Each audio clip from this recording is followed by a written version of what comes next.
time, as we were just talking about the president's comments, his top economic advisor insists the Fed is independent. Extraordinary words that his economic advisor even has to say that.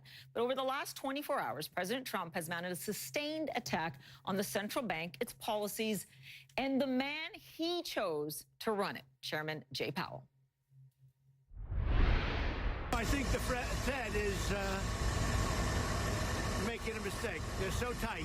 I think the Fed has gone crazy. It's a correction that we've been waiting for a long time. But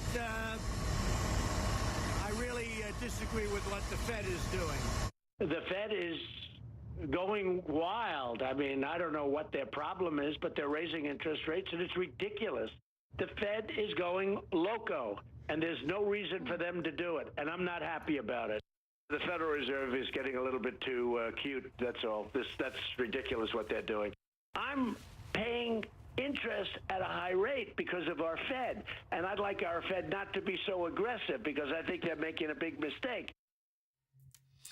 Blunt language there. It has been, in fact, the Fed's great experiment, right? Finding that right temperature to help the economy create jobs, but also keep those prices in check. Now, the Fed's low rates over the past decade have lit a fire under the economy. Low rates make it easy, remember, and cheap for businesses to borrow money. When they invest that money, jobs are created.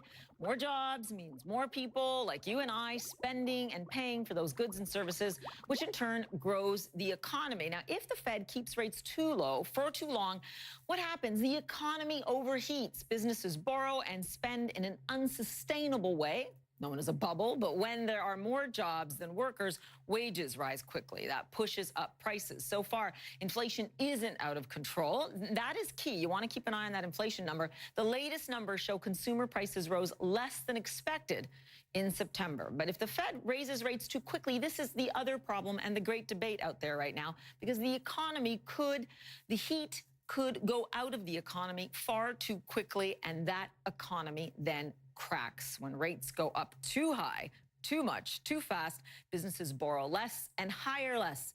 Companies that relied on easy money suffer, job growth slows or goes, in fact, in reverse. And when that happens, consumers spend less. The Fed thinks equilibrium is a few rate rises away.